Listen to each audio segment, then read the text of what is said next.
Welcome back to Rails Minute, where you can find out more about what is happening with the library system. My name is Dan Bostrom. I'm the Rails Director of Marketing and Communication, and I'm here with Monica Harris, Rails Executive Director. Hello, Monica. Hi, Dan.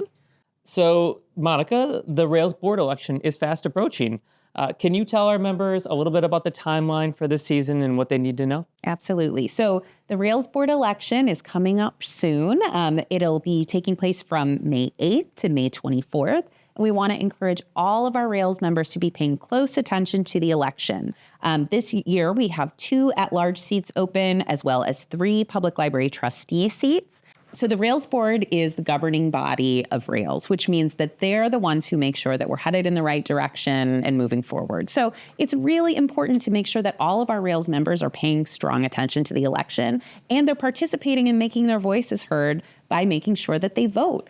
We're also so grateful to all the folks who are willing to serve. And so we want to encourage you to read what they have to say about why they want to be on the Rails board. Yeah. I feel like library people really understand why you should vote, really understand the value of voting and having your voice heard and be part of it. So I feel like this is a message that should resonate with you all. Again, if you're not hearing me, please vote. Please help us keep the energy on the board and keep supporting those people. So speaking of ways that people can make their voices heard, one of our favorite parts of this job is getting to go to conferences and talk to our members face-to-face and have conversations with them. So can you tell us a little bit, where can our members find us this spring? We really do love getting to talk to our members. And I do want to thank all the members that we've already gotten to talk to this spring at PLA in Columbus, Directors University 2.0, and at the Western Illinois Digital Access Conference in Macomb.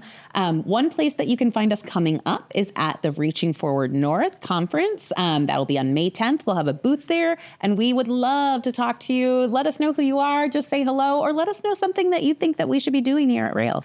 Mm-hmm. If you are watching this and you're listening to this as well, because you can listen to it as a podcast, remember and you're going to Reaching Forward North, come to our booth and tell us that you watch it and that you enjoy it. I'm not telling you have to tell us that you have to say that you enjoy it, but just let us know if you watch it, because that would be a really big help for us. But yeah, please do come talk to us at conferences. We absolutely love that. The other thing that we love to hear is all of the cool ideas and passion that goes into writing grants, and especially our My Libraries grant program.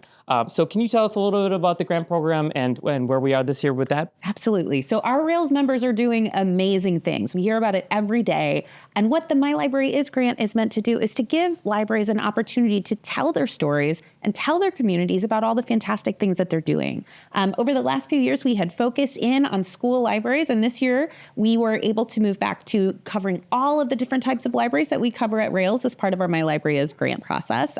So we are so excited to have 28 grant recipients that we are moving forward, who are going to be able to share about the amazing work that they're doing, and I can't wait for you to see them. Yeah, it's going to be awesome. And I know that there's so many great ideas in that group, so many cool things that people are doing.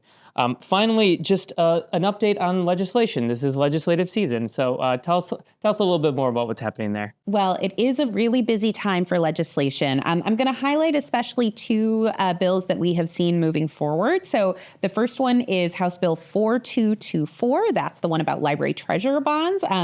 That bill had 16 co-sponsors, and it just, as of today's recording, yesterday passed the House on its 3rd reading. So we're very excited to see that moving forward and hope for a lot of savings for Illinois libraries.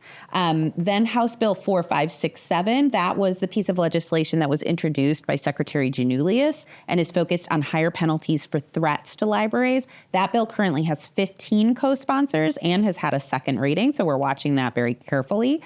Finally, House Bill 4111 on bid thresholds, and then House Bill 4258 on electronic resources. Those are also priorities of the Illinois Library Association's Executive Board, so we're watching those very closely, and we hope that they'll move forward as well. Yeah, so legislators are very busy. I know librarians are very busy as well, but this is a good time for us, and we get to see how things are happening, and we get to see how a movement is happening in Springfield. So we hope you all keep an eye on that as it progresses, and we'll all hope for the best that our bills pass. So as always, you can submit any questions or topic ideas to the Rails communications team.